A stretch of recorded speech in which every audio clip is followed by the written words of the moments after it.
యేసుక్రీస్తు నామములో ఈ యొక్క సాక్ష్యాన్ని వింటున్నటువంటి మా యొక్క ప్రియ సహోదరులందరికీ ప్రభుపేట వందనాలు తెలియజేస్తున్నాను.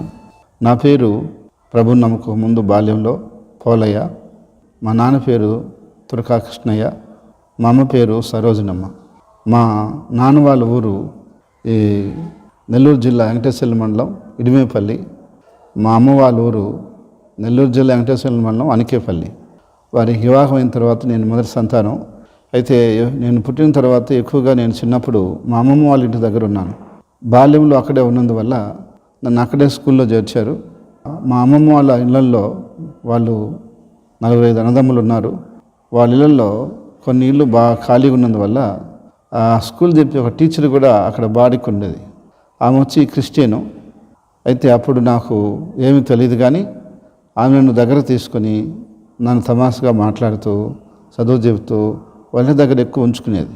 నేను 2వ తరగతి వరకు అక్కడ చదివాను. అక్కడి నుంచి మా నాన్నమ్మ వచ్చి మా అబ్బాయి మీ ఇంట్లో ఎందుకుంటాడని చెప్పి తీసుకుని వచ్చేసింది. తీసుకుని వచ్చి మా ఊర్లో బడిలో చేర్చింది. మళ్ళీ 1వ తరగతి నేను మళ్ళా జాయిన్ అయ్యాను. వాళ్ళు ఫస్ట్ నుంచి జాయిన్ చేసుకున్నారు. ఆ రీతిగా నేను ముందుకు వెళ్తున్నప్పుడు నాకు చిన్నప్పుడు ఒక 12-13 వయసులో, 10 వయసు నుంచే ఉందంటది, 12-13 వయసులో ఈ యొక్క బుగ్గ మీద ఒక మొటిమిలాగా వచ్చి అది అలాగా కొంచెం పెద్దదిగా అవుతా వస్తుందంట. దానికోసమని మా తల్లిదండ్రులు నెల్లూరులో గవర్నమెంట్ హాస్పిటల్లో చూపిస్తే దాన్ని ఆపరేషన్ చేశారు. అయినా మళ్ళీ ఒక 4 సంవత్సరాలు 3 సంవత్సరాలకి అట్లా అది వస్తుందని అనుకుంటుండగా అది మళ్ళీ వచ్చేసింది. మరి నెల్లూరులో రామచంద్రరావు హాస్పిటల్లో కూడా మళ్ళీ చేశారు. అయితే మళ్ళీ కొద్ది కాలానికి అది మళ్ళీ వచ్చింది. ఈ లోపల నా వయసు పెరుగుతూ ఉంది. అయితే నేను దానికోసమని ఆయా గుడులు గోపురాలు తిరుగుతూ ఉన్నాం. జొన్నవాడికి వెళ్ళాము. దగ్గర నెల్లూరు జిల్లాలో గుడి ఉంది. 40 రోజులు అక్కడే ఏట్లో మునుగుతూ రాత్రి పొగులు అక్కడ సేవ చేస్తూ అక్కడ ఒక బాడికి ఇల్లు తీసుకుని అక్కడే ఉండిపోయాం. అంటే మాకున్న బాధ తొలగిపోద్దని చెప్పి అక్కడ ఆ విధంగా ఉండాల్సి వచ్చింది. అయినప్పటికీ కూడా ఏం ఉపయోగం లేదు. ఇంకా మాకు ఆ రోజుల్లో ఉన్నటువంటి దేవతలు దేవుళ్ళు ఎవరైతే ఉన్నారో, ఇంకా బ్రహ్మంగారు మఠమని, తర్వాత ఇంకా రకరకాల గుళ్ళని అన్నీ తిరుగుతూ ఉండేదన్నమాట. ప్రతి సంవత్సరం వెంకటేశ్వర కొండకెళ్ళి ఎంటికలు ఇవ్వటం ఇవన్నీ కూడా చేస్తూ ఉండేది. ఈ విధంగా చాలా భక్తిగా చేసుకుంటూ వెళ్ళేది. అయినా కూడా మా ఇంట్లో సమస్యలు అలాగే ఉండేది. నాకున్న అనారోగ్యాన్ని బట్టి మా పేరెంట్స్ చాలా డబ్బులు ఖర్చు చేసేవాళ్ళు. ఒక పక్క గుళ్ళు గోపురాలు తిప్పుతూ, మరొక పక్క మాంత్రికులు పిలిపించి ఏమన్నా ఇబ్బంది ఉంటుందేమో అని చెప్పి ఇంట్లో శుద్ర పూజలు చేయించేవాళ్ళు. వాళ్ళు వచ్చి అర్ధరాత్రిలో, నేను చిన్న వయసులో ఉన్నాను, కలిసి పెట్టి ఇదిగో నీకు అది కనిపిస్తుంది, ఇది కనిపిస్తుంది అని చెప్పేవాళ్ళు. నాకేమైనా కనిపించేది కాదు, నాకు నిద్ర వస్తుండేది. కానీ వాళ్ళేమో మీకు అది అనిపిస్తుంది, చూడు అనేవాళ్ళు. నాకు అక్కడ కనిపించేది కాదు. వాళ్ళకి బాధపడలేక కొన్నిసార్లు కనిపించిందని చెప్పేవాడిని. ఎందుకంటే వాళ్ళు ఇంకా ఇబ్బంది పెడతా ఉండేది వాళ్ళకి. కానీ వాస్తవంగా ఎన్ని బాధలు పడుతూ ఉండగా నేను వేరొక డాక్టర్ సహాయంతో మా నాన్నగారు సలహా తీసుకొని చెన్నై జనరల్ హాస్పిటల్కి తీసుకెళ్ళాడు. అక్కడ మమ్మల్ని డాక్టర్ తీసుకెళ్ళి జాయిన్ చేశాడు, కానీ అది ఏరియా డిపార్ట్మెంట్లో జాయిన్ చేశాడు. గుండెకి సంబంధించిన డిపార్ట్మెంట్లో జాయిన్ చేశాడు.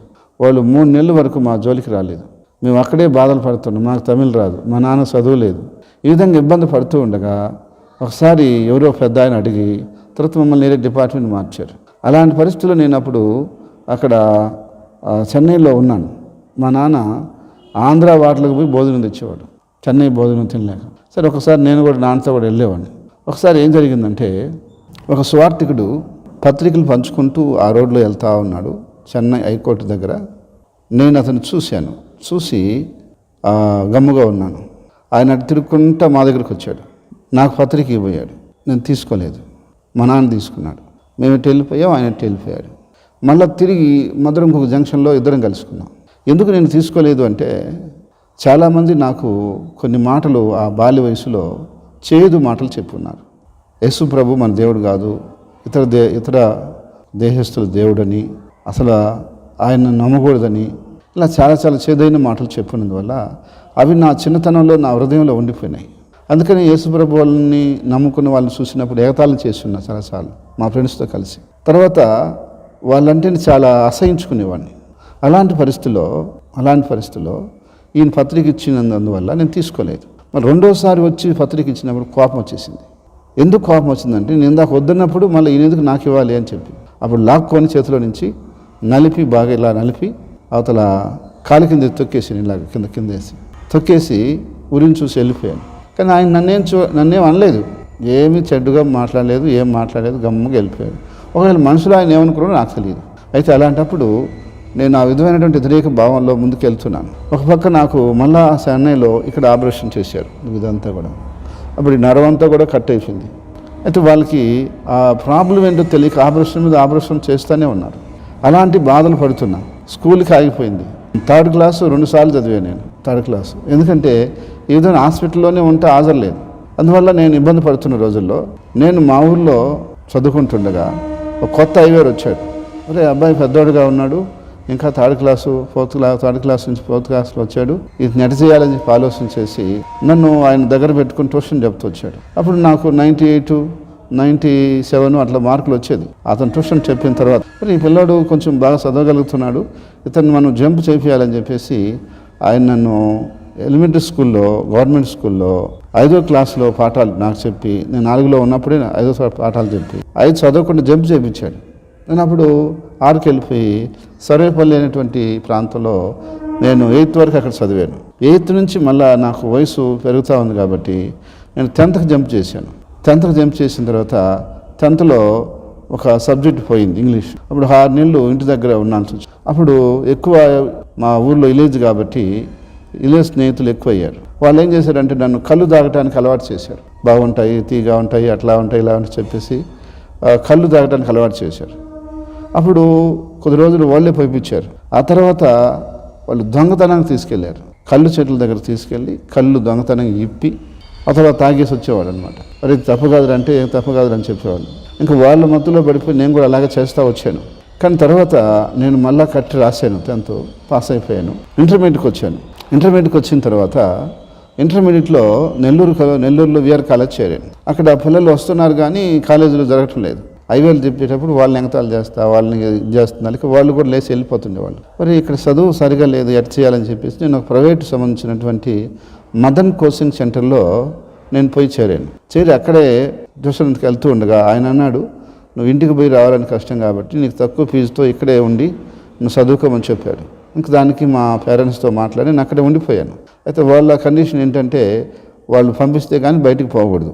నాకేదో అప్పటికే ఇవన్నీ సమస్యలు, ఇవన్నీ ఇబ్బందుల వల్ల భక్తి చాలా ఎక్కువైంది. నేను చదువుకునేటువంటి ఆ యొక్క రూమ్లోనే ఒక ర్యాక్ అంతా ఫోటోలు పెట్టుకొని పూజ చేసుకుంటుంటాడు రోజు నేను. ఎందుకంటే ఆ బయటికి పానీరు కాబట్టి. కానీ సండే ఒక్కరోజే వదులుతారు. అప్పుడు అందరూ మధ్య పరీక్ష రాసేసి సినిమాకి వెళ్తారు. నేను శివాలయానికి వెళ్తాను. ప్రతి సండే నెల్లూరు మూలాపేటలో ఉండే శివాలయానికి వెళ్ళి అక్కడ పూజ చేసుకొని 2 గంటలు తిరిగి ఊపిదంతా తిని అది మహానికి ఒంటికి పూసుకొని ఇలా వచ్చేసేవాడిని. అది ఎంత స్థాయిలో అంటే ఒకరోజు శివరాత్రి వచ్చింది. ఆ శివరాత్రికి నేను జాగారం చేయటానికి గుడికి వెళ్ళాలని అక్కడ ఉన్నటువంటి ఆ యొక్క ప్రిన్సిపాల్ని అడిగాను. ఆయన అన్నాడు, ఈ వయసులో ఏంట్రా నీకు ఎన్ని భక్తి, నువ్వు చదువుకో అన్నాడు. లేదు సార్, ఒకరోజు సార్ పోయిస్తాను. కానీ అప్పుడు ఆయన ఒప్పుకోలే. నాకు పట్టుదల ఎక్కువ కాదు, అంటే దాన్ని నేను చేసి తీరాలంట నేను. కాబట్టి నువ్వు పంపించుకుంటే నేను చేయలేనా అని చెప్పి ఆ క్లాస్ రూమ్లో తలుపేసేసుకొని ఆ రాత్రి అంతా కూర్చొని చీకట్లోని శివ శివ శివ శివ శివ అంటూ ఉండేవాడిని.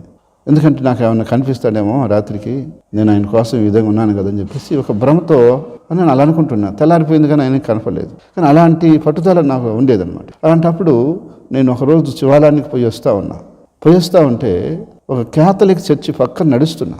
నాకు ఎందుకో సడన్గా ఒక ఆలోచన వచ్చేసింది. ఈ క్రైస్తవులు ఏంటి, యేసు ప్రభు గొప్ప దేవుడు అంటారు, నిజమైన దేవుడు అంటారు, రక్షకుడు అంటారు, మా దేవుని నమ్ముకుంటూ పరలోకానికి వస్తానంటారు, పాపాలు క్షమిస్తానంటారు, ఇది నిజమా కాదా, దీని గురించి తెలుసుకోవాలనేటువంటి ఆలోచన నాలో అప్పుడు పుట్టింది. అంతకుముందు నాకు ఎవరైనా చెప్తే వ్యతిరేకించేవాడిని. ఒకసారి మా ఊళ్ళో సువార్త పెట్టడానికి ఒక యాన్ వేసుకొని వస్తే వాళ్ళని కొట్టాలని యవనస్తులందరూ ప్రయత్నం చేశాం. అయినా వాళ్ళు మేమేం చేయలేకపోయాం, కానీ వాళ్ళు స్వార్థ పెట్టుకొని వెళ్ళిపోయారు. ఇలాంటి వ్యతిరేక భావంలో ఉన్న నాకు ఎప్పుడైతే ఆ ఆలోచన నాలో పుట్టిందో అప్పటి నుంచి నాకు ఎట్లా దీనికి నేను చేయాలని చెప్పి నేను ఎదుగుతున్నా లోపల. అప్పుడు సడన్గా మా హాస్టల్ పక్కనే ఒక పాస్టర్ గారు కింద నుంచి పైకి ఇల్లు మారారు. అప్పుడు హాస్టల్ పిల్లల్ని వస్తువులు బీరువాలు ఫ్రిడ్జులు అలాంటి పెద్ద పెద్ద వస్తువులు పైకి మొయ్యటానికి పట్టడానికి హెల్ప్ అడిగాడు. మా పిల్లలందరూ వెళ్తుంటే నేను కూడా వెళ్ళాను. నన్ను ప్రత్యేకంగా పిలిచింది కాదు, నాకు కూడా ఎవరికైనా హెల్ప్ చేయటం అంటే నాకు చిన్నప్పటి నుంచి ఇష్టంగా ఉండేది కాబట్టి నేనే వెళ్ళాను. ఆయన నేను పిలవలేదు ప్రత్యేక. అయితే వెళ్ళిన తర్వాత అక్కడ యేసు ప్రభు ఫోటోలు, యేసు ప్రభు క్యాలెండర్స్ ఇలాంటి చూశాను ఇంట్లో. అప్పుడు నాకు ఒక ఆలోచన వచ్చింది, వీళ్ళని అడగదాము, వీళ్ళు చెప్తారు ఎస్ఐ గురించి అని చెప్పి. కానీ నేను అడగలేకపోయా. కానీ ఒకరోజు ఆ నెల్లూరులోని ఈఆర్జీ సెంటర్లో డౌనీ హాల్ అని ఉంది ఒకటి, పెద్ద చర్చి, చాలా కాలం నుంచి ఉన్న చర్చి. ఆడికి వెళ్దామని చెప్పి ఒకరోజు ధైర్యం చేసుకుని వెళ్ళాను. తీరా చర్చి వాకిలి దగ్గర పోయేసి వెనక్కి వచ్చేసాను. ఎందుకు వచ్చానంటే గుళ్ళోకి పోతే పూజ ఎట్టు చేయాలో, కొబ్బరికాయలు ఎట్టు కొట్టాలో, ఏం చేయాలో నాకు తెలుసు. అక్కడ పోయిన తర్వాత ఏం చేయాలో తెలీదు. సడన్గా పోతాను, వాళ్ళు చేయమంటారు, నేనేం చేయాలా అన్న ఆలోచన నాకు వచ్చింది. సరే ఇప్పుడు కాదులే, ఎవరైనా తెలిసిన వాళ్ళు తీసుకొని పోదామని వచ్చేసి ఇంకొకసారి మళ్ళీ అదే విధంగా పోయి అక్కడికి మళ్ళీ సేమ్ ఆలోచనతో మళ్ళీ రిటర్న్ వచ్చేసాను. ఇటు కాదని చెప్పి ఈ ఫాస్ట్ గారిని అడుగుదామని చెప్పి ఒకరోజు శుక్రవారం రోజు ఫోన్ చేసుకొని నేరుగా మీదకి వెళ్ళిపోయా. ఏం అడగాలో తెలియక ఒక మాట అడిగా, సార్ నాకు ప్రార్థన చేస్తారా అని అడిగా. అప్పుడు ఆయన సరే బాబు చేస్తానని చెప్పి ప్రార్థన చేశాడు. అప్పుడు నా ముఖం ఆయన ముఖం పరిచయం. ఇంతకుముందు పని చేసినప్పుడు అందరిలో వెళ్ళాం కాబట్టి గుర్తించాలి ఆయన. ఇప్పుడు ప్రత్యేకంగా వెళ్ళినందువల్ల నన్ను గుర్తించాడు. అప్పటి నుంచి మా ఇద్దరికి మధ్య పరిచయం ఏర్పడింది. ఎక్కడైనా కనిపించినప్పుడు మాట్లాడుతూ ఉండేవాడు, నేను కూడా మాట్లాడుతుండేవాడు. ఒకరోజు ఆయన కొత్త నిబంధన బైబిల్ ఇచ్చాడు. కొత్త నిబంధన బైబిల్ ఇస్తే ఆ కొత్త నిబంధన బైబిల్ తీసుకుని నా బుక్స్లో పెట్టుకున్నాను. దాన్ని చదవలేదు, కానీ కనపడినప్పుడల్లా ఆయన గుర్తు చేసేవాడు నాకు. ఏం తమ్ముడు నేను ఇచ్చిన చిన్న బుక్ చదివావా అంటే, ఆ చదవలేదు సార్, ఎగ్జామ్స్ ఉన్నాయి అని చెప్పుకుంటూ వచ్చేసేవాడిని. అలాంటి పరిస్థితుల్లో, అలాంటి స్థితిగత పరిస్థితుల్లో నేను జీవిస్తూ ముందుకెళ్తున్నాను. అయితే నేను యేసు ప్రభుని గురించి తెలుసుకోవాలని ఉన్నాను, కానీ చదువు మీద పడి దాన్ని పెద్దగా శ్రద్ధ పెట్టలేదు. కానీ ఆయన పదే పదే గుర్తు చేయటం వల్ల ఒకరోజు తీసి చదివాను. చదివినప్పుడు ఏం చదివాను? మత్తయి సువార్త 5వ అధ్యాయం నుంచి చదివాను. ఈ మత్తయి సువార్త 5వ అధ్యాయం నుంచి 7వ అధ్యాయంలో చదివే వచనాలు అన్నీ కూడా ఎక్కడ నేను వినని వచనాలు, ఎక్కడ నేను చూడని వచనాలు అందులో ఉన్నాయి. ఇదేందిరా ఇట్లా ఉంది, ఎందుకు ఇలా ఉంది, ఇది నిజమా కాదని చెప్పి నాకు ఆశ్చర్యం అనిపించింది. ఆ మాటలు నన్ను ఆకర్షించినాయి. అప్పుడు నేను కొంత ఇదేదో మంచి ఉన్నట్టుంది, ఇదేదో సత్యం ఉన్నట్టుంది అని కొంత ఆలోచనలోకి వచ్చాను. ఆ తర్వాత నేను ఖాళీ ఉన్నప్పుడల్లా ఆ గ్రంథం తీసుకుని చదువుతూ ఉండేది. కానీ నాకు కొద్దిగా అర్థమయ్యేది, కానీ పూర్తిగా అర్థం కాలేదు. అంతకుముందు నేను అనేకమైన పాపాలు చేస్తున్నా, పిల్లకాయలతో చేరి చిన్న పిల్లల వయసులో. కానీ ఎందుకు అవన్నీ ఆ వచనాలు చదువుతున్న నాకు హెచ్చరికగా వస్తున్నాయి. ఆ పాపాలు ఏదో నన్ను ఎవరో హెచ్చరించినట్టు అనిపిస్తూ ఉన్నాయి. అలాంటి పరిస్థితిని బట్టి ఆ యొక్క విషయాలు హెచ్చరిస్తున్నప్పుడు ఇదేంద్రా నాతో ఎవరో చెప్తున్నట్టు, నాతో ఏదో మాట్లాడుతున్నట్టుంది ఇదని చెప్పి నేను ఆలోచన చేశాను. ఒకరోజు ఆ ఫాస్ట్ గారు నన్ను చర్చికి రమ్మని గట్టిగా అడిగాడు. ఆయన కోసం చర్చికి వెళ్ళాను. ఆ రోజు కూడా నాకే పెద్దగా అర్థం కాల, ఫస్ట్ టైం పోయాను కాబట్టి. కానీ వెళ్ళాను, చర్చికి వెళ్ళాను. ఆ తర్వాత ఆయన మళ్ళీ నన్ను వాళ్ళ ఇంటికాడ పోయేటప్పుడు పిలిచేవాడు. అలా పిలుస్తూ ఉండగా ఏం జరిగింది అంటే, ఒకరోజు వెళ్ళాను, కూర్చున్నాను, వస్తూ ఉన్నాను. ఆ తర్వాత నాకు బైబిల్ చదవాలని ఇంట్రెస్ట్ వచ్చింది. అప్పుడు చదువుతూ ఉండగా యేసెవరు, పరలోకం ఏంటి, నరకం ఏంటి, పాపం ఏంటి అనే విషయాలు నాకు అర్థమవుతా వచ్చాయి. అప్పుడు నేను సడన్గా ఒకరోజు ఇంటికి రావాల్సిన పరిస్థితి వచ్చింది. ఇంటికి వచ్చాను, మా పేరెంట్స్తో 2 రోజులు ఉండాలని ఇంటికి వచ్చాను. ఇంటికి వచ్చి అప్పుడు ఇంట్లో ఉండగా నాకు ఎందుకు ఒక తలంపు మళ్ళీ వచ్చింది. ఇక్కడ ఎవరైనా క్రైస్తవులు ఉన్నారా, వాళ్ళని కలుద్దామని అడిగితే మా ఊరు పక్క ఊరిలో ఒక పాస్ట్ గారు ఉన్నాడు, అక్కడ చర్చి ఉంది, ఆయన కాడే పోయి కలుద్దామని చెప్పి నేను వచ్చాను. ఆయన కాడే పోయి నేను విషయాలని చెప్పిన తర్వాత ఆయన సడన్గా ఒక మాట అన్నాడు, చాలా మంచిది, యేసు ప్రభుని ఇలా నమ్ముకోవటం చాలా గొప్పది తమ్ముడు, నువ్వు ఆయన నమ్ముకో, నువ్వు ఆయన కొరకు ముందుకెళ్ళు అని చెప్పి నన్ను ప్రోత్సహించాడు. అంతా అయిపోయిన తర్వాత లాస్ట్లో ఒక మాట అడిగేశాడు, రేపు బాప్తిసాలు ఇస్తున్నావు, నువ్వు బాప్తిసం తీసుకుంటావా అన్నాడు. నాకు కూడా బాప్తిసం తీసుకోవాలనే ఆలోచన ఉంది, కానీ వెంటనే తొందరగా తీసుకోవాలనే ఆలోచన నాకు లేదు. కానీ ఆయన ఆ మాట అడిగేశాడు. నాకు ఆ మాటకి ఏం చెప్పాలో కరెక్ట్గా నేను ఆలోచించుకుని ఇంకా అది మంచి విషయమే కదా అని చెప్పి, ఎప్పుడైనా తీసుకోవాల్సిందే కదా అని వెంటనే చెప్పేశాను, తీసుకుంటానని చెప్పి. అయితే అంతవరకు నేను ప్రభువుని నమ్ముకుంది కానీ, చర్చికి వెళ్ళేది కానీ మా పేరెంట్స్కి తెలియదు, మా ఇంట్లో ఎవరికి తెలియదు. ఎందుకంటే మా తాతల ముత్తాతల నుంచి కూడా ఎవరు కూడా యేసు ప్రభువుని నమ్ముకున్న లేరు, మా పేరెంట్స్కి ఎవరికి తెలియదు. కానీ ఆయన ఇంకొక కండిషన్ చెప్పాడు. ఏంటంటే, బాప్తీసం తీసుకుంటున్నావు కదా, మీ అమ్మా నాన్నకి చెప్పేసి రాయా అని చెప్పాడు. ఇప్పుడు నేను అక్కడి నుంచి మా ఇంటికి వస్తే ఆలోచన చేసుకుంటా వచ్చాను. అప్పుడు నాకు ఒక తలంపు వచ్చింది. ఇప్పుడు వెళ్ళి నేను మా అమ్మకి నాన్నకి చెప్తే ఒప్పుకుంటారా? నువ్వెందుకు రా మాతో మారుతావు, నువ్వెందుకు రా ఇట్లా పోయావు అని చెప్పి నన్నే తిడతారు. వాళ్ళకి చెప్పి తిట్టించుకోవటం ఎందుకు? ఇది నా రక్షణ విషయం, నా సొంత విషయం, నేను తీసుకోవాల్సింది, ఎప్పుడైనా తీసుకోవాలి. కాబట్టి దేవుడు దైవజనుడు చెప్పాడు, తీసేసుకుంటా ఏమైనా కానీ అని చెప్పి నిర్ణయం తీసుకొని ఇంట్లో నుంచి మళ్ళీ హాస్టల్కి వెళ్ళిపోయి నెల్లూరులో ఒక చర్చిలో 3 రోజులు ఉపవాసం ఉండి బాప్తీసం తీసుకున్నాను. ఆ 3 రోజుల ఉపవాసంలో ఒక దర్శనం వచ్చింది. కొన్ని దర్శనాలు వచ్చాయి. ఏంటంటే నా చేసిన పాపాలని దేవుడు చూపించాడు, అది నేను ఒప్పుకున్నాను. లాస్ట్లో ఒక దర్శనం వచ్చింది. అదేంటంటే నా యొక్క పేరు 3 సార్లు కుమార్ కుమార్ కుమార్ అనేటువంటి అక్షరాలు ఒక పక్షి బయలు మీద అలా అలా అలా కనపడితే వెళ్ళిపోయినాయి. అది నేను చూసిన తర్వాత దైవజనుడితో చెప్పాను, ఏదో కనిపిస్తుంది, కళ్ళు మూసుకుంటే అదేంటో నాకు తెలియలేదు, ఈ విధంగా ఉన్నాయి పేర్లు అంటే. దేవుడు నీకు ఆ పేరు చూపిస్తున్నాడు, నీ పేరు అదే అని చెప్పాడు. ఆ తర్వాత నాకు బాప్తీసం ఇచ్చారు. బాప్తీసం ఇచ్చిన తర్వాత నేను దేవుని సన్నిధిలో ముందుకు వెళ్తున్నాను. మా అమ్మకు తెలిసింది, ఎందుకంటే ఆ బాప్తీసం తీసుకోవడానికి మా ఊరోళ్ళు కూడా వచ్చినారు. వాళ్ళు పోయి మా అమ్మకు చెప్పేశారు. మా అమ్మ ఒకటే ఏడుపు. ఎందుకు అంటే, మా వాడు ఏదో చేసుకున్నాడు, ఏదో అయిపోయినాడు, వాడు మా జపకు నీ పని చేసేసాడు అని చెప్పి ఏడుస్తూ ఉంది. నేను మా అమ్మ నాన్న ఎప్పుడూ ఏడిపించి అంత పని చేయలేదు. అంటే చేసిన రహస్యంగా చేసే కానీ బహిరంగ వాళ్ళు తెలిసినట్టు ఏది చేయలేదు. వాళ్ళని ఎదురుగా పోయి తిట్టి కొట్టి ఏం చేసింది లేదు. అంత ఇబ్బంది పరిచిన పరిస్థితి కాదు. అంటే వాళ్ళు నేర్పించే అంత టైప్ కాదు నా క్యారెక్టర్. కానీ వాళ్ళు ఏడుస్తున్నారని తెలిసినా కూడా నాకు బాధ అనిపించలేదు.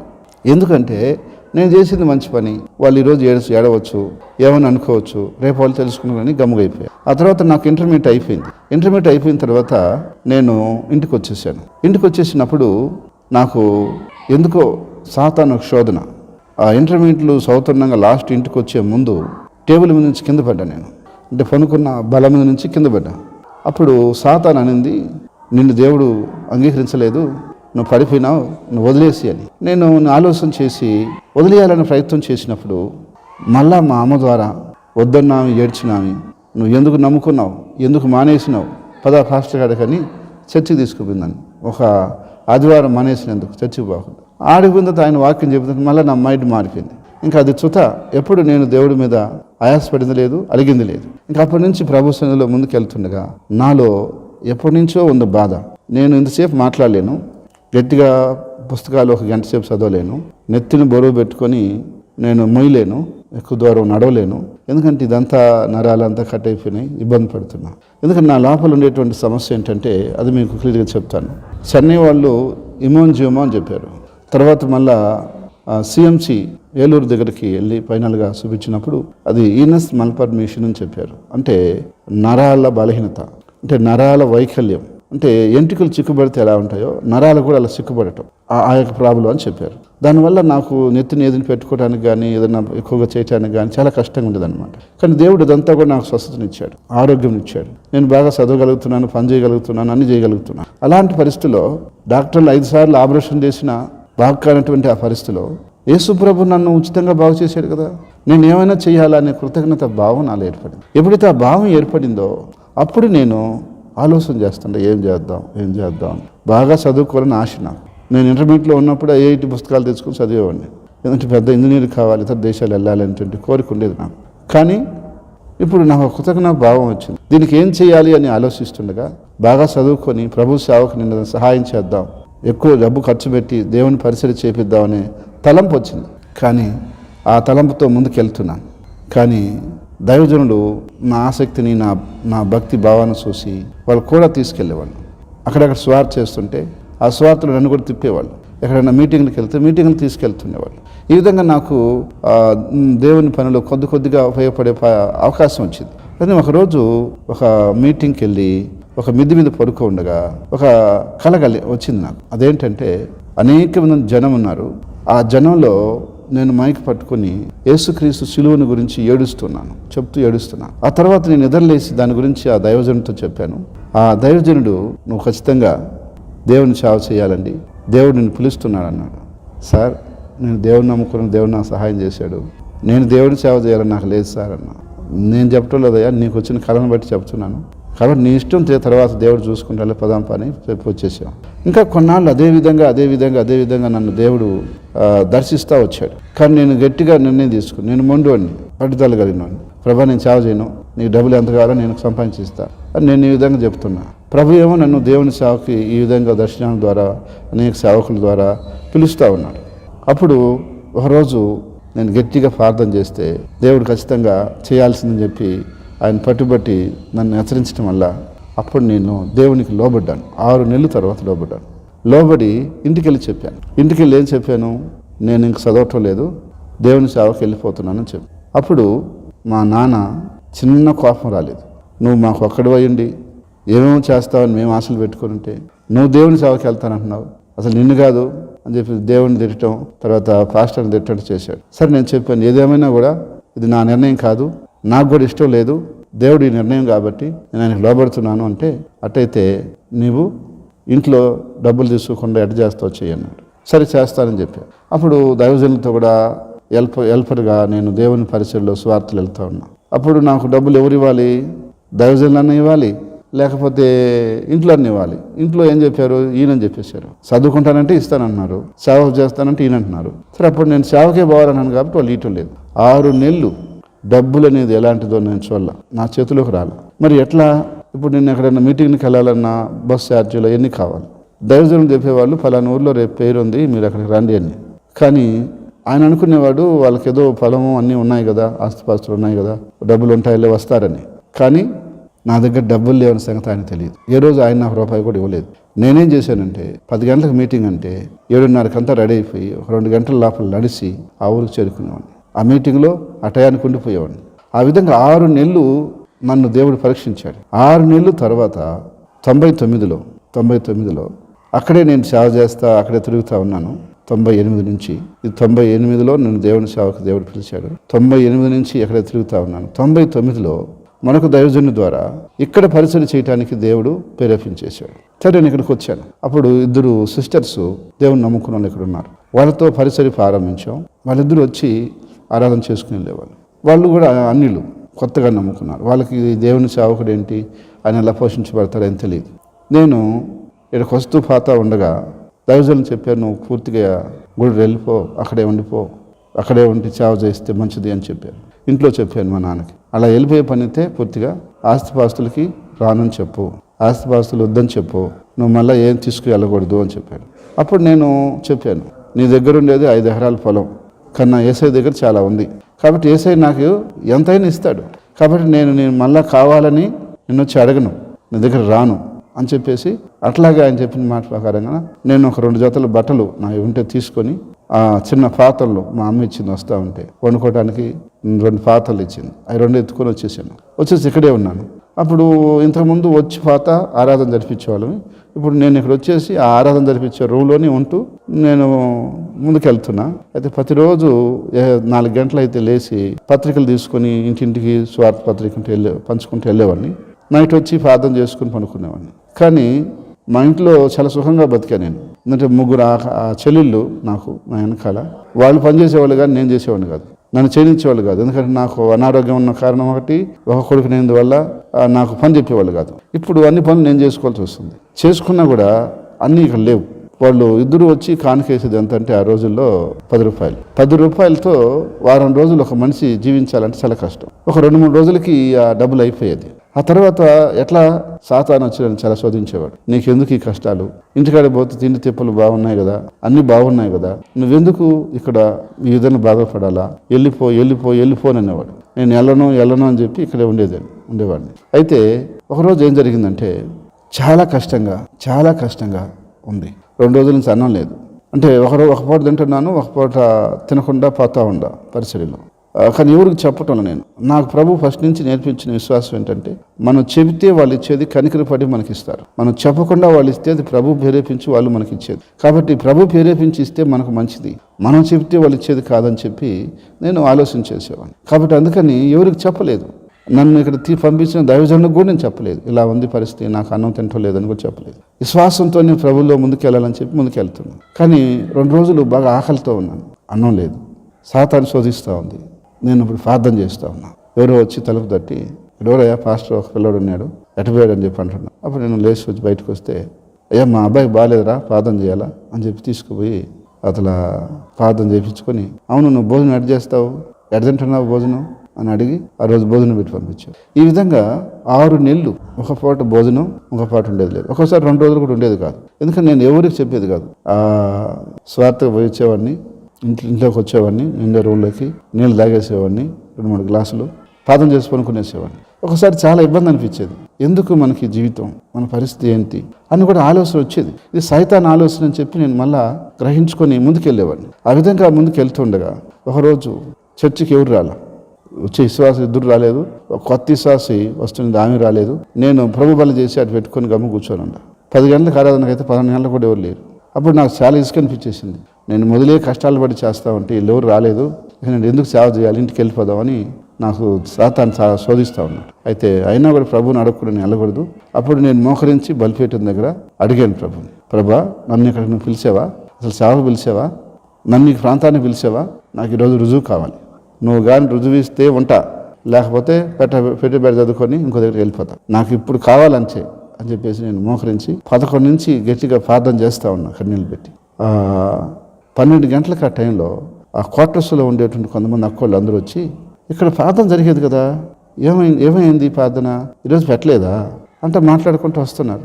వచ్చేసి వాళ్ళు లోపల కూర్చునేసారు, ఒక 10 మంది దాకా. అప్పుడు నేను అర్థమైంది, వీళ్ళు చర్చికి వచ్చినారు, ఈరోజు కూర్చోడానికి వచ్చారని చెప్పి వెన్న లేచి పలకరించాను. ఏమకా వచ్చారంటే, ఈరోజు దేవుడి మాటలు ఎందామని వచ్చినావయ్యా, ఏం పెట్టలేదు చర్చి నువ్వు అన్నాను. అప్పుడు నాకు దేవుడు రుజువుపరిచాడు. వాళ్ళని రాకుండా వెళ్ళిపోయింటా నేను. ఎందుకంటే నేను అడిగాను దేవుణ్ణి, నేను మొదలే కష్టాలు పడి చేస్తూ ఉంటే ప్రభా ఈరోజు వీళ్ళు రాలేదని చెప్పి నేను బాధ. అయితే దేవుడు ఖచ్చితంగా ఏం చేశాడు, వాళ్ళు పంపించాడు కొంతమందిని. వాళ్ళు వచ్చి ఆ రోజే వచ్చారు, వాళ్ళు మళ్ళీ నెక్స్ట్ వీక్ రాలేదు వాళ్ళు. కానీ ఆ రోజు ఎందుకు వచ్చారంటే దేవుడు నేను అడిగిన దానికి రుజువు. నేను పిలిచాను, ఇదిగో ఈరోజు నువ్వు ఆరాధన జరిపించు, వాక్యం చెప్పని. ఆ తర్వాత నెక్స్ట్ వీక్ నుంచి మళ్ళీ పాతాలు వచ్చేసారు. ఇంకా అక్కడి నుంచి ఇంక నా విశ్వాసంతో ముందుకెళ్ళటం జరిగింది. అయితే దేవుడు ఒక 6 నెలల తర్వాత చాలా అద్భుత కార్యాలు చేశాడు. కొంతమంది క్యాన్సర్తో ఉన్న వాళ్ళు బాగవటము, హెచ్ఐవితో ఉన్న వాళ్ళు బాగవటము, తర్వాత పక్షవాయువుతో ఉన్న వాళ్ళు లేచి బాగవటము, చాలా మంది దయ్యాలు పట్టిన వాళ్ళు బాగవటము, కుటుంబాల అల్లకల్లోలం ఉన్న వాళ్ళు బాగవటం. అందరూ హిందువులే, వాళ్ళందరూ కూడా దేవుని చేత బాగు చేయబడ్డారు. ప్రభు ఆ రీతిగా కార్యాలు చేశాడు. కొద్ది రోజులు కష్టాలు వచ్చినాయి, కానీ ఆ తర్వాత కార్యాలు జరుగుతూ ఉంటే నాకు చాలా సంతోషం అనిపించింది. ఎందుకంటే కష్టాలు ఒక పక్క ఉన్న చాలా ఇబ్బందులు, అలాంటి పరిస్థితుల్లో సేవ ముందుకెళ్తుండగా కొన్ని శోధనలు కూడా ఎదురైనాయి. కొంతమంది భార్యలు చర్చకు వచ్చినప్పుడు భర్తల అనుమానం అనేది ఒకటి వస్తూ ఉండదు అనమాట. ఆయన పెళ్లిగారిని పాస్టర్ అడిగిపోతున్నారే అని చెప్పేసి వాళ్ళు ఎవరు అంటునేవాళ్ళు. కొంతమంది నాకు వచ్చి చెప్పేవాళ్ళు కూడా, అక్కవాళ్ళు, బ్రదర్ ఇలా అంటున్నారు, మీరు చూస్తే మాకు తమ్ముళ్ళు లాంటి వాళ్ళు ఇట్లా అని. అప్పుడు పెద్దలు, దైవజనులు, ఆత్మీయులందరూ కలిసి ఒక నిర్ణయం చేశారు. బదరు వండుకొని తినలేకపోతున్నాడు కాబట్టి ఇలాంటి ఇబ్బందులు వస్తున్నాయి, వివాహం చేసేద్దాము బదరికి అని చెప్పేసి ఆలోచన చేశారు. నేను ఏమనుకున్నానంటే 25లో చేసుకుందాం అనుకున్నాను. కానీ నాకు అప్పుడు 23 సంవత్సరాలే. నేను పరిసరికి వచ్చినప్పుడు 19. అయితే ఇప్పుడు నాకు 23 సంవత్సరాలు ఆ టైంకి వచ్చున్నాయి. అప్పుడు వివాహం చేయాలని ప్రయత్నం చేస్తున్నాను. చేస్తుండగా మన చర్చిలో ఇద్దరు కొత్తగా హిందువులుగా వస్తున్న వాళ్ళు వస్తున్నారు. వాళ్ళ అమ్మాయిని చూపించారని మా విశ్వాసులు చెప్పారు. కానీ ఆ అమ్మాయి అసలు ప్రభునే నమ్మల. నేను నవ్వి, ఒక పాస్టరు ఒక అన్యురాల్ని ఎలా చేసుకుంటాడమ్మా, అది మీకు ఎట్లా వచ్చింది, అది కాదు అని చెప్పేసి నేను వద్దని చెప్పాను. ఆ తర్వాత మేము చాలా సంబంధాలు చూసాం, కానీ ఎక్కడ కుదరలేదు. మా అమ్మ మా కులంలోనే చేసుకోవాలని పట్టుబట్టింది. మేము రాజులవి. నేను చెప్పాను, నా కులం లేదు, ఇప్పుడు అందరూ దేవుని బిడ్డలే, ఎవరైనా ఒకటే అని అన్నవాడిని. లేదు మాకు ఇబ్బంది అని చెప్పారు. నన్ను ఆ రోజు ఉండి రావద్దని చెప్పిన వాళ్ళు, వద్దన్న వాళ్ళు పెళ్లి కలుగుదలకి మళ్ళీ వచ్చేసారు. వాళ్ళు ఎంటర్ అయిపోయి మా ప్రకారం చేసుకోవాలి, మేము చెప్పినట్టు చేసుకోవాలన్నారు. కానీ వాళ్ళు రారని ఆత్మీయులు పెద్దలు ఏమనుకున్నారంటే, రిజిస్టర్ మ్యారేజ్ చేసేద్దాం బదరికి, ఖర్చు లేకుండా కొద్ది ఖర్చుతో అని చెప్పేసి అనుకుంటున్నారు. ఇలా వాళ్ళకి తెలిసి వాళ్ళు వచ్చేసి మా ప్రకారం చేసుకోవాలని చెప్పేసి ఏడ్చి గందరగోళం చేశారు. సరే అట్లా చూడండి, దేవుడిని నమ్ముకున్న వాళ్ళు ఎవరైనా ఉంటే చేసుకుంటాను మన కులంలోనే అని చెప్పి నేను అన్నాను. కానీ ఎవరు దొరకలేదు. అయితే అట్లాంటప్పుడు ఎవరైతే మన చర్చి సంఘస్థులకు చూపించిన అమ్మాయి ఎవరైతే చెప్పారో ఆ అమ్మాయి మళ్ళీ చర్చికి వచ్చింది, బాప్తీసం తీసుకుంది.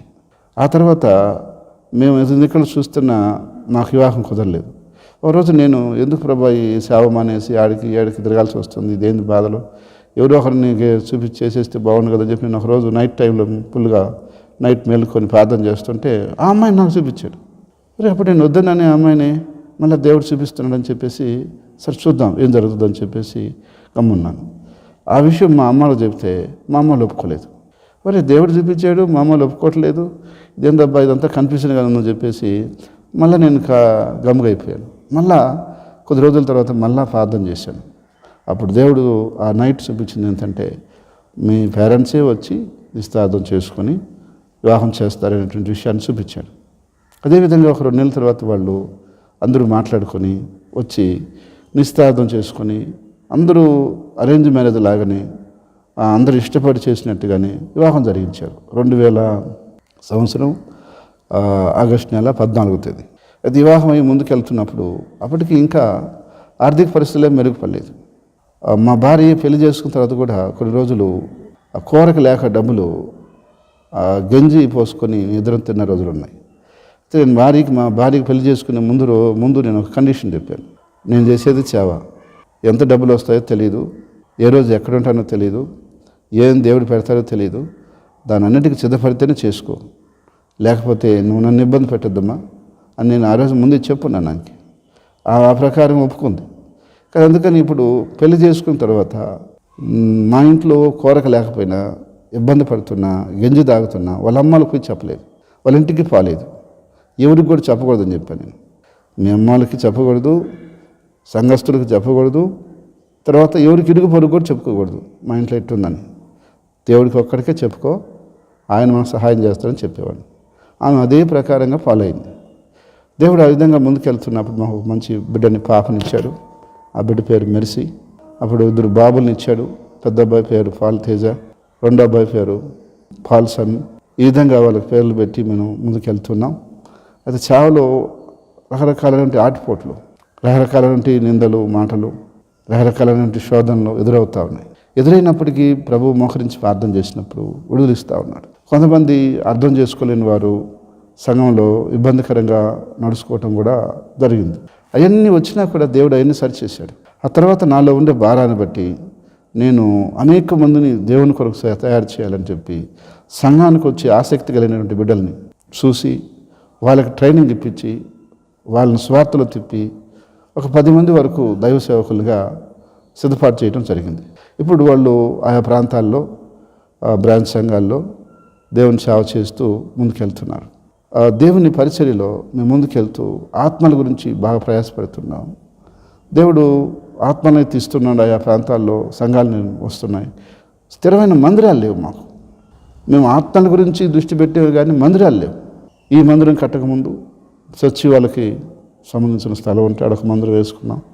వాళ్ళకు మళ్ళీ డబ్బులు అవసరమని అక్కడ ఖాళీ చేయమంటే అక్కడి నుంచి వచ్చి ఈ స్థలంలోనే, ఇది రైల్వే స్థలం, రైల్వే స్థలంలోనే మేము చిన్న షెడ్ వేసుకొని చేసుకున్నాం. ఆ తర్వాత అది అక్కడే కొనసాగుతూ వచ్చింది. ఆ తర్వాత మందిరం కట్టాలని సంఘమంతా ఉపవాస ప్రార్థన చేస్తూ ఉండగా దేవుడు ఆశ్చర్యరీతిగా మలేషియా నుంచి ఒక సిస్టరు ఐజిఎం రోడ్లు పనిచేస్తా మన చర్చికి వచ్చి ఆమె మన చర్చిని చూసి ఒక స్థలం 8 లక్షలు పెట్టి తీసిచ్చిందా. ఆ తర్వాత ఆ పక్కనున్న స్థలం ఒక 6 లక్షలు పెట్టి మళ్ళీ మేము కొనుక్కున్నాం. ఒక 48 అంగనాలు స్థలం కొని మందిరం కట్టేదానికి ఒక బేస్ కూడా వేసాం. కొద్దిగా పిల్లలు కూడా లేపాం. కానీ కరోనా వచ్చేసింది. అప్పుడు ఎట్లా కట్టాలా చాలా ఇబ్బంది అయిపోయింది. అలాంటి పరిస్థితుల్లో ఆపేసాం. ఇది కరోనా వచ్చేటప్పుడు చర్చిలు కూడా ఆపేయాలని చెప్పారు.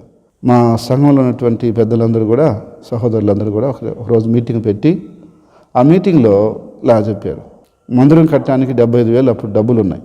ఆ పనులు చేయగా మిగిలిన డబ్బులు, ఆ డబ్బులు పాస్టర్ గారికి నెల 15,000 ఇస్తే ఆయన కుటుంబాన్ని పోషించుకుంటాడు. ఆ తర్వాత మళ్ళీ మందిరం పని చూద్దామని చెప్పేసి అన్నారు. కానీ ఆ విషయం నాకు చెప్పారు. నేను ఇంటికి వెళ్ళి మళ్ళీ ప్రార్థన చేసి దేవుడు నాకు ఇచ్చినటువంటి గైడెన్స్ని బట్టి వాళ్ళకి రిటర్న్ నేను చెప్పాను, అవి దేవుని మందిరానికి తీసిన డబ్బులు కాబట్టి నేను తీసుకోను అని. నువ్వు ఎలా పోషించబడతావు అన్నారు. పోషించేది మనుషులు కాదు దేవుడు, పోషించేది సంఘస్థులు కాదు దేవుడు. అయితే దేవుడు ఎవరి ద్వారా ఒకరి ద్వారా పోషిస్తాడు. ఎవరైనా డైరెక్ట్గా వచ్చి ఆయన పోషించడం, ఆయనకు అనేకమైన మార్గాలు ఉన్నాయి. ఇప్పుడు కరోనా టైం వల్ల చర్చి ఆగిపోవచ్చు. విశ్వాసులు దగ్గర నుంచి వచ్చేటువంటి ఆ సహాయం ఆగిపోవచ్చు. కానీ దేవుడు మరొక రూపంలో చేస్తాడు నాకని చెప్పాను. ఆ యొక్క మాటను బట్టి వాళ్ళందరూ గమ్మయ్యారు. కానీ ఆ యొక్క కరోనా టైం అంతా కూడా దేవుడు అద్భుతంగా పోషించాడు. ఇంటి బాడుగులు ఆగలేదు, ఏది ఆగలేదు, అన్నీ కట్టుకుంటాను చేసుకుంటూ వచ్చాం. అలాంటి పరిస్థితుల్లో ఒక సైట్ మేము అమ్మితే ఒక 50,000 నాకు వచ్చింది. ఒక 50,000 వస్తే మనకున్న సైట్ అమ్మినప్పుడు 50,000 ఏం చేద్దామని ఆలోచన చేసి ఇంట్లో మాట్లాడి 50,000 దేవునికి ఇద్దాము మందిరానికని మేము నిర్ణయించుకున్నాం మా ఫ్యామిలీలో. అప్పుడు 75,000, 50,000 కరోనా కొంచెం తగ్గిన తర్వాత ఈ రేకులు తీసేసి మంచి రేకులు వేసుకొని మనం ముందుకెళ్దాము ఆ మందిరం కట్టేదాకా అనుకున్నాం. ఎందుకంటే అంతకుముందు రేకులు ఉరిచేది, ఆరాధన సమయంలో ఆనొస్తే అందరూ లేచి నిలబడుకునేది, అలా పరిస్థితి ఉండేది. కాబట్టి అది మార్చుకుందామని చెప్పి మేము ఈ స్థలంలో రేకులు వేసాం, బులుగు రేకులు వేసాం. అయితే ఆ యొక్క రేకులు వేసిన తర్వాత ఉండే చిన్న గోడలతో కొద్దిగా గోడ కట్టాం, చిన్న అంత ఎత్తు గోడ కట్టాం. కొందరు వచ్చి కొంచెం తడికలన్నా పెట్టేద్దాం చుట్టూ అంటున్నారు. కానీ నా మనసులో మాత్రం దేవుడు ఎందుకు చేయలేడు అని చెప్పి ఒక ఆలోచన ఉండేది. అప్పుడు ప్రార్థన చేస్తూ ఉన్నాం. ఆ కరోనా టైంలో మేము అందరూ కలవలేకపోతున్నాం కాబట్టి యూట్యూబ్ ఛానల్ను స్టార్ట్ చేసాం. జీసస్ గ్రేస్ కల్వరీ మినిస్ట్రీస్ అనేటువంటి యూట్యూబ్ ఛానల్ని స్టార్ట్ చేసాం. ఆ ఛానల్ ద్వారా మేము దేవుని వాక్యం అందిస్తూ తర్వాత ప్రతిరోజు వాగ్దానం అనేది నేను అందిస్తూ ఉండేవాడిని. ఆ వాగ్దానం అందిస్తూ ఉన్నప్పుడు చాలామంది ఆ వాగ్దానం విని చాలా స్పందన మన తెలుగు రాష్ట్రాల్లో కానీ ఇతర ప్రాంతాల్లో ఉండేవారు కానీ ఇతర దేశాల్లో ఉండేవాళ్ళు కూడా తెలుగు వాళ్ళు చూసి నాకు ఫోన్లు చేసేవాళ్ళు. అయితే ఆ విధంగా ముందుకెళ్తున్నప్పుడు ఒక తల్లి ఒకరోజు అడిగింది, బ్రదర్ మీకు ఏదో సహాయం చేయాలని నాకు ఉంది, మీకు ఏ సహాయం కావాలో చెప్పండి, నేను చేస్తాను అని చెప్పి. అప్పుడు నేను అన్నాను, నాకైతే ఏమొద్దమ్మా, మందిరం కట్టి ఇలాగా కొంచెం రేకులు వేసి ఉన్నాము కాబట్టి దానికి ఇంకా గోడలు పెట్టలేదు, దానికి సహాయం కావాలి, మీకు ఇష్టమైతే ఏదైనా పంపించండి అని చెప్పాను. అప్పుడు ఆ తల్లి మీ అకౌంట్ నెంబర్ పెట్టమని చెప్పి అకౌంట్ నెంబర్ తీసుకొని ఆమె డబ్బులు వేసింది. ఇంకా ఆమె డబ్బులు వేసింది కాబట్టి మనం ఏం చేస్తున్నామో చూడాలి కదా, వాళ్ళు చూడకుండా ఉంటే మనం ఏదో దాన్ని మిస్యూజ్ చేసినట్టు అవుతుందని వర్క్ ఏం జరుగుతుంది, మందిరం పని ఏంటి అనేది నేను వీడియోలో పెట్టిన తర్వాత ఆమె చూసింది, ఇంకా చాలామంది చూసి వాళ్ళు ప్రేరేపించబడి వాళ్ళు కూడా ఫోన్ చేశారు, పాస్టర్ గారు మీరు మందిరం కడుతున్నారా, మేము రోజు మీ ద్వారా వాక్యం వింటున్నాం, మేము కూడా హెల్ప్ చేస్తామని చెప్పి చాలామంది ప్రేరేపించబడి వాళ్ళు హెల్ప్ చేశారు. హెల్ప్ చేస్తూ ప్రతి వారం ఈ వారంలో ఇంత డబ్బులు కావాలి, అంత డబ్బులు వచ్చేసేది. ఎవరు ఎక్కడి నుంచి చేస్తారో కూడా నాకు తెలియదు, కానీ అకౌంట్లోకి వచ్చి పడుతుండేది. ఆ విధంగా నేను ఈ మందిరం కట్టుకుంటూ వచ్చాను. సంఘం కూడా ప్రేరేపించబడి శ్రమదానం చేయటం ప్రారంభించింది, పని చేయటం ప్రారంభించింది. ఆ తర్వాత సంఘంలో కొంచెం స్తోమత ఉన్న వాళ్ళు వాళ్ళకి తగినట్టుగా కొంచెం డబ్బులు ఇవ్వటం ప్రారంభించారు. ఈ విధంగా చేసుకుంటూ వచ్చి ఇప్పుడు ఇక్కడ 300 మంది పట్టేటువంటి మందిరాన్ని ఇక్కడ చక్కగా నిర్మించడం అనేది జరిగింది. అయితే ఈ మందిరం నిర్మించబడిన తర్వాత దేవుడు ఇంకా మిగతా ప్రాంతాల్లో కూడా మందిరాలు సరిగ్గా లేవు కాబట్టి వాటిని కూడా నిర్మించాలనేటువంటి ఆశ కలిగి ఉన్నాం. అక్కడక్కడ మందిరాల పని ప్రారంభించున్నాం. ఇంకా కొత్త ప్రాంతాల్లోకి వెళ్ళి పరిచయం చేయాలనే లక్ష్యంతో పోయిన సంవత్సరం నెల్లూరులో పరిచయం ప్రారంభించాం. అక్కడ ఒక 15 మంది సభ్యులు దేవుని సన్నిధిలో ఆరాధన చేస్తూ ఉన్నారు. దేవుడు నాకు ఇచ్చిన భారాన్ని బట్టి నేను ఒకరోజు వాక్యం చదువుతుంటే ఆయన హెచ్చరించిన దాన్ని బట్టి నా నామం కొరకు భారం భరించి అలసిపోలేదు అనే మాట ద్వారా నన్ను స్పందించి నేను ఆదివారం ఒక ఆరాధన చేసి ముగించకూడదని ఇక్కడ ఆరాధన, నెల్లూరులో ఆరాధన, ఇక్కడ 2 ఆరాధనలు ఇప్పుడు జరిగిస్తూ ఉన్నాం. మళ్ళీ ఆదివారం అయితే సాయంత్రం స్వార్థకి వెళ్తూ ఉన్నాం. ఉపవాస ప్రార్థనలు, గృహకుడికలు, సంఘంలో ఏం పెట్టుకొని పరిస్థితిలో ఉన్నప్పుడు కూడా నేనే ఆలోచన చేసి ఏదో కొడుకులు పెడతా ఉండేది. కానీ ఇంకా సంఘంని ఆధ్యాత్మిక స్థితిలోకి తీసుకెళ్ళాలి, ఇంకా సర్వసంపూర్ణతలోకి నడిపించాలి, ప్రభు సారూప్యంలోకి తీసుకురావాలన్నటువంటి ఆ ఉద్దేశంతో భారంతో ఒక 130 రోజుల నుంచి ఒక పని చేస్తూ ఉన్నాం. అందరూ ఉదయకాలము 5 గంటలకి సంఘస్థులు లేచి బ్రదర్స్ సిస్టర్స్ గ్రూపులుగా వాళ్ళు కాన్ఫరెన్స్ కాల్లో కలుసుకొని సంఘం కొరకు, దేశం కొరకు, పరిచర్య కొరకు ప్రార్థన చేస్తారు. ఆ తర్వాత లాస్ట్లో నాకు 6 గంటలకి కనెక్ట్ అయ్యి ఫోన్లో నేను వారికి వాక్యం చెప్పి ఒక అధ్యాయాన్ని చదివి రోజు వాక్యం చెప్పి వాళ్ళకి ప్రార్థన చేస్తూ ఉన్నాను. అయితే ఈ మధ్య ఇంకా అనేక మందికి ఈ యొక్క పరిచర్య వెళ్ళాలి, సువార్త వెళ్ళాలి అని చెప్పి యూట్యూబ్లో కూడా స్టార్ట్ చేసాం. ఒక 4 రోజుల నుంచి ఉదయకాలము 12 లైవ్ యూట్యూబ్లో స్టార్ట్ చేసాం. అయితే మధ్యలో మేము ఇంకొక ఛానల్ కూడా క్రియేట్ చేసాం. అదేంటంటే జీసస్ గ్రేస్ కల్వరీ టీవీ అనేటువంటి ఛానల్ కూడా క్రియేట్ చేసాం. ఆ ఛానల్ ద్వారా కూడా దేవుని వాక్యము, స్వార్థ, మా మెసేజ్లు పోతూ ఉన్నాయి. అయితే దేవుడి పరిచర్యలో నాకు చాలా సహాయం చేశాడు. వాటిల్లో కొన్ని కార్యాలు ఏంటంటే, నాకు పాటలు పాడటానికి దేవుడు కృపనిచ్చాడు. ఒక 50 పాటలు దాదాపుగా రాయటం జరిగింది. అయితే ఎప్పుడు రికార్డింగ్ చేయాలని అనుకున్నా కూడా కుదరలేదు. అయితే మొన్నటికి ఈ 23వ సంవత్సరానికి ఒక పాట రికార్డ్ చేశాం. యేసులో సర్వం అనే పాటని విడుదల చేశాం. అది జీసస్ గ్రేస్ కల్వరీ టీవీ అనే ఛానల్లో విడుదల చేశాం. కాబట్టి మీరు కూడా దాన్ని వినొచ్చు. చక్కని పాట, చాలామంది విని చాలా మంచి కామెంట్స్ పెట్టారు. కాబట్టి మీరు కూడా దాన్ని వినొచ్చు. అంతేకాకుండా ఈవినింగ్ కూడా మేము 7 నుంచి 8 వరకు కాన్ఫరెన్స్ ప్రార్థన సంఘంలో జరుగుతూ ఉంది. అది కూడా యూట్యూబ్లో లైవ్ ఇవ్వాలని చెప్పి ప్రయత్నం చేస్తాను. ఇది కాకుండా ఇంకా భవిష్యత్తులో మాకున్న లక్ష్యం ఏంటంటే, ప్రభు కొరకు మనం ఎంత చేయగలమో అంత. నేను చేయలేకపోయాను అనేది లేకుండా సరిపోయినంత పరిచర్య, సాలినంత పరిచర్య చేయాలని దేవుడు నాకు ఇచ్చిన వాగ్దానం. వారిలో ఒంటరైన వాడు ఏమందగును, ఎన్నికలేని బలమైన జనమైనటువంటి మాట ఇచ్చాడు. కాబట్టి అనేక జనాన్ని వేలల్లో లక్షల్లో ఎంతమంది కృపనిచ్చి నడిపిస్తే అంతమందిని ప్రభు కొరకు రక్షించి నేను యాత్ర ముగించాలని పట్టుదల. దాని కొరకు ప్రతిదినం ప్రార్థన చేస్తా ఉన్నాను. ఆర్థికంగా కొన్ని పరిస్థితులు మాకు ఇబ్బందులున్నా కానీ దేవుడు ఆ రీతిలుగా మాకు సహాయం చేస్తున్నాడు. కాబట్టి మీరు కూడా మా పరిచర్య కొరకు ప్రార్థన చేయండి. మా పిల్లలు కూడా దేవుని పరిచర్య చేయాలని ముందుకు నడిపిస్తూ ఉన్నాను. మా పాప దేవుని వాక్యం చెప్తుంది ఒక సర్వీస్లో. మా పిల్లలు కూడా ముందుకే దేవుని సన్నిధిలో ముందుకే వస్తూ ఉన్నారు. కాబట్టి పెద్ద పాప డిగ్రీ చదువుతుంది, రెండో అబ్బాయి బీటెక్ చదువుతున్నాడు, మూడో అబ్బాయి ఇంటర్మీడియట్ చదువుతున్నాడు. వారి కొరకు కూడా మీ ప్రార్థనలో మీరు జ్ఞాపకం చేసుకోండి. మీకు ఏదైనా ఇబ్బందులున్నా, ప్రార్థన అవసరాలున్నా మీరు మాకు తెలియజేయండి. మేము తప్పకుండా ప్రార్థన చేస్తాం. ఇది మొదలుకొని మీరు నా కోసం ప్రార్థన చేయండి. నేను అందరి కొరకు ప్రతిరోజు ప్రార్థన చేస్తూ ఉన్నాను.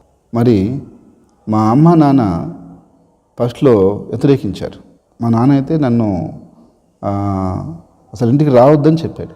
మా అమ్మ నా మీద ప్రేమన్నా ఆయనకి కట్టుబడి ఆమె ఏం చెప్పలేకపోయింది.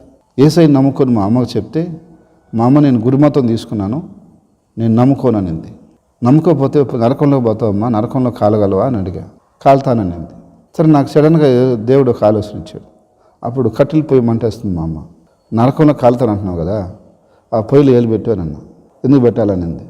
నువ్వు నరకంలో కాలుతావా లేదు చూడాలి కదా, నేను ఒకసారి ఏలు పెట్టగలవన్నా. ఏడితే కాలిపోను కదా, కాలిపోతుంది కదా అన్న.